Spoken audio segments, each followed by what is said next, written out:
What's up, everybody, and welcome back to the channel. If this is your first time visiting, my name is Mountaineer Matt, and today we are on the Yuba River on the hunt for gold. We are sluicing out here today. I'm with my buddy Sean, who's got a new sluice mat that I'm really excited to try out. We're also going to learn how to set up a sluice, and we're going to see what we find. So if you like the outdoors or you like gold prospecting, be sure to subscribe. Now let's get at it. All right, so Sean has set up, for the most part, set up his sluice. He's got his little dam set up, he's got the sluice set down, and right now he's just making the final adjustments to get everything just kind of dialed in. Sean, if you just want to tell us what kind of stuff we're looking for as far as setting the sluice up, what we're looking for the material to do in there. Okay, well right now as you can see it's kind of getting a little bit of backup through the middle, which we don't want. So that means that the back is a little bit too high, so I'll bring the back down. And by backup, are you talking about how it's a little rough in the water right here? Yeah, how you can see the water is a little bit, the water column is kind of high right there. Okay. That just means that the back of the sluice was sitting a little bit too high. All right, so yeah, now the water's a little more laminar, as you'd say. Yes, now we get a lot better flow. Okay.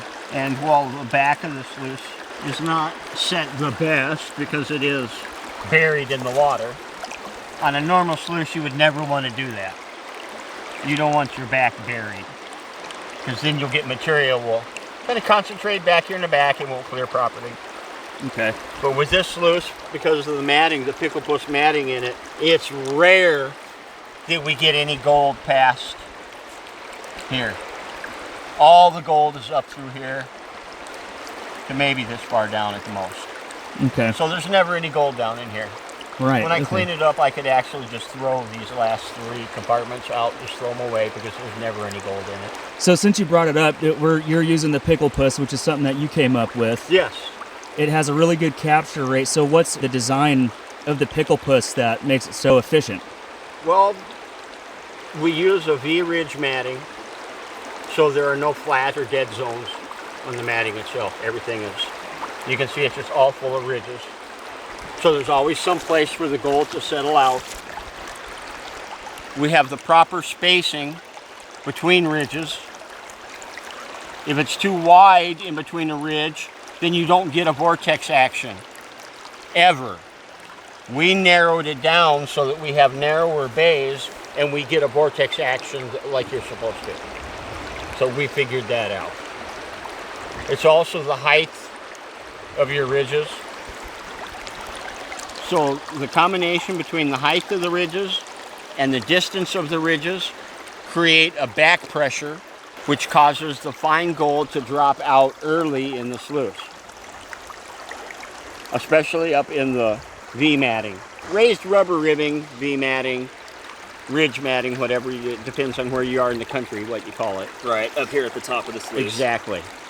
So then once you get it set, like how you kind of want it, you always want what Matt referred to earlier as laminar flow, which means that the water is flowing at the same pressure all the way down to the sluice, the entire width of the sluice, so that you're using all of the sluice, not just a little part in the middle or on the sides. The entire sluice is working. Which is what you would see with a flared sluice. Right, because towards the top you'd see kind of a V in the flare, and then you're really only utilizing those 2 little small strips of flow where the V is. Yep, exactly. Which you're not getting because you've got a straight, what do you call this kind of sluice here at the top? Just a slick plate. Slick plate? Yep, a slick plate instead of a flare. Okay. So that we can keep the water laminar. And then once you get your sluice set up and you want to know that it's running laminar, you take fine material and you load it in the sluice, and what you're watching is in the ridges themselves. So you'll load your material in and watch the material in the ridges moving. How it's moving back and forth. And not really focusing on a particular side. Exactly. You never want it to go like jet right straight across the side. Okay. You want it to vibrate back and forth. That means that it's processing. That means all that stuff that you don't want to keep is getting kicked out of the mat. So once you start getting gold in there, that doesn't the gold will not move. The gold stays at the bottom of the ridges, but all this other material continues to move back and forth. All right, and when you're setting up the sluice, you mentioned that you're kind of looking at the V-mat. Yep. To really kind of get a gauge on what fine adjustments you need to make. So what kind of things are you looking for when you're setting that up and using the V-mat as your indicator? Well, you want to make sure that you're in the current straight and that the current's running through your sluice straight. If it's not, if it's like kicked off to one side or the other, then all your material is going to concentrate off on one side of the sluice or the other. And even you can see right now, it's kind of concentrated a little bit through here even. Even though that we have getting as close as we can to laminar, this is still a sweet zone through there where the gravel is not moving or getting kicked out. So if we wanted to be, you know, really perfect, we could make some minor adjustments to get those little rocks that are dancing in the V-mat right in the middle. Exactly. Okay. Where they wouldn't move. They wouldn't migrate to the middle. They would, wherever they were in here, they would stay in that location in the mat and vibrate back and forth. So you would have them little pebbles across the entire width instead of just in that little line. Right now it's running good enough to where I can go ahead and run material and I would not be worried about losing anything bigger than 220 mesh. Okay. So I will catch 99.9% down to 200 mesh. And I've seen it before. The last time I was out here with you, there was fine gold throughout the entire V-mat, from all the way to the left, all the way to the right. So it wasn't concentrated like you would see with a flared sluice, or if you had water going through one particular spot. With this one, because you have that laminar flow all the way through, you're catching gold all the way, the entire width of the sluice. Precisely. In fact, even I can see right now, right below my finger, is a little garnet. Yep, there it is. Little bitty garnet. Yep. Bouncing in the mat. We see lots of little garnets like that down here. There's another one up here that's a little bit bigger. Now, as far as how fast you want the water going through, how the depth of the water you want in the sluice, what are you looking for there when trying to get it set up just right? That would be more of a timing thing. When I throw a handful of sand in,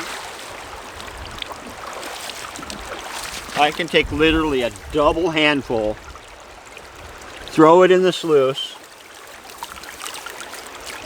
and count 1001, 1002, 1003, and it's already out of the mat. Once you can see these ridges again, you can throw another handful in. To make sure you're not overloading the sluice. Well, as long as you can see the ridges, you're not overloading it. These are pretty hard to overload. But that's basically what you want. 2 to 3 seconds. It should be completely out of up here. So 1001, 1002, 1003. And you should be ready to throw another handful in. That would be the proper processing speed. Okay. On almost any sluice. But even if it's a Keene, a Royal, a Job, whatever. 2 to 3 seconds clearing across your indicator mat would be the proper speed. I mean, you don't want to see stuff just sitting there or a bunch of material just sitting up on your aluminum forever. Then you know you're going way too slow. If you throw a handful in and it takes 30 seconds to go through, you're going to be there all day long. Right. You want to get gold. Exactly. Not collect dirt. Exactly. And then, real quick, I don't know if you mentioned it, what's the efficiency of that Picklepuss, or loss rate?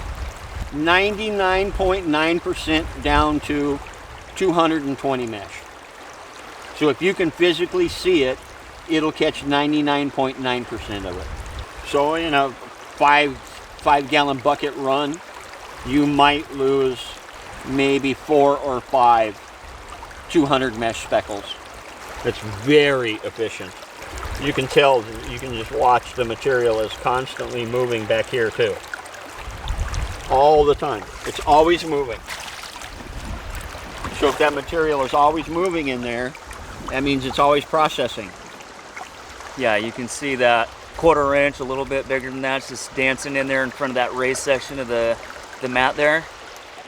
And then even in the raised section. So that means all of that stuff is continually processing while you're off digging another bucket. And when you say you go to walk away and fill up your bucket, when you come back, a lot of this material that's sitting in the low parts of the mat will eventually clear out. Exactly. When you come back, you won't see very many pea-sized gravel rocks in there at all. What you will see is a whole bunch of black sand. A lot. This keeps all of your black sand. But what's interesting is once you get that black sand in there, if you walk away and leave that, it also processes the black sand down to where you have very little black sand and still doesn't lose the gold. So this thing can just keep going and going and going, and the gold's not going to come out. Exactly. I would be surprised if you couldn't run 2 or 3 yards before cleanup. That would surprise me if you were losing gold. How many yards do you think you could run if you wanted to, say, use a 6-inch Picklepuss? Oh, like the one that you have? Yeah. You could run a yard through there easy without having to clean it up. Okay. Easy. Yeah, and we'll take a look at mine a little bit later. Because it's going to do the exact same thing. Your cells are going to continuously process also. So it will eventually process until you can no longer put another speckle of gold in it. And then the gold will go down to the next bay, and then the next, and then the next. So technically, I suppose you could end up with a couple of pounds of gold in your sluice before you would have to clean it up. Wow. It would be just solid gold. In here would be nothing but gold. It would eventually process everything else out. All right, well, we're going to go ahead and we're going to get to putting some material in here and running it for a little while. And then we'll come back and we'll take a look at how the VMAT here at the top starts to load up, and you'll be able to see how the gold, you know, really spreads from the left to the right on the VMAT there. And then we'll see how it acts with my flange sluice, and we can look at the difference between the two designs. And yeah, we'll take a look at this Picklepuss matting and see what kind of capture rate we're getting. So stay tuned. All right, so just to give you an idea of what type of area we're working in, we're working on this gravel bar along the Yuba River. And this is the kind of gravel we've got. You know, stuff about this size, as you go a little further out, it gets a little bit bigger. And right here where Sean is, we found a pretty good pay streak. We saw some areas where other people were working it, and so we decided to check it out, and we're finding pretty good gold. Sean's on probably 2.5 full buckets, 5-gallon buckets. And I've started working this hole right here. So let's go take a look at our sluices and see how we're doing. Here's Sean's sluice. He's got a 12-inch sluice. And you see he's got plenty of gold here in his top VMAT right here.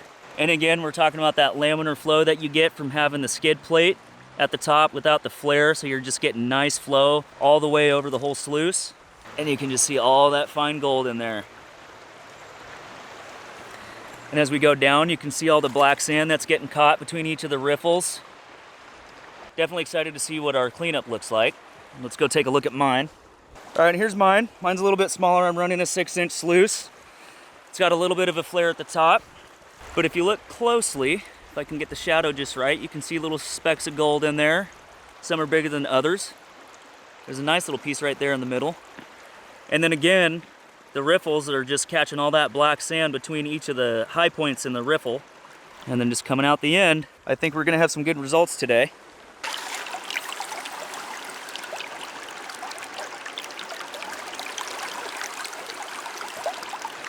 All right, so we've finished running our material for the day, and we're getting ready to clean out the sluice. And just real quick, I wanted to show you what kind of gold I've been catching throughout the sluice and what kind of cons we have left. So if you look here in the top VMAT, you can actually see quite a bit of really fine gold throughout. If you look real closely, you can see some gold flakes. Yeah, see, we got some gold there, and then just really all throughout. Got a couple areas a little further down. Got a nice flake right here in the middle. Might be hard to see, but it's catching gold all the way down. And as far as cons goes, there's not a whole lot, so the clean out should be pretty good. So let's clean this out, get it in a pan, and see what we're looking at.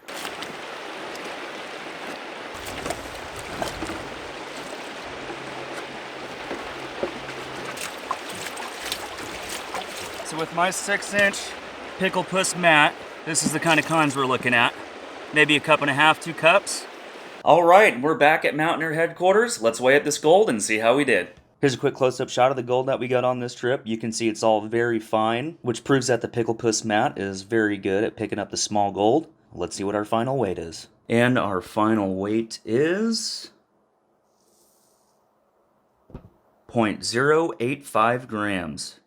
Thank you so much for watching this video. I hope you learned about setting up a sluice, or maybe learned some tips that you didn't know before on how to get it set up just right so you're getting the best productivity out of your sluice. We saw that the Picklepuss actually did really well considering the amount of gold and the type of gold there was out on the gravel bar. The Picklepuss isn't quite on the market yet, but it will be coming out soon, so be sure to subscribe to the channel so that you can stay up to date on when it does come out on the market. If you like this video, chances are you'll like my previous videos and my future videos to come, so after you subscribe, consider hitting that notification bell so you know when the next video comes out. Be sure to like and share this video with your friends, and until the next adventure, I'm out.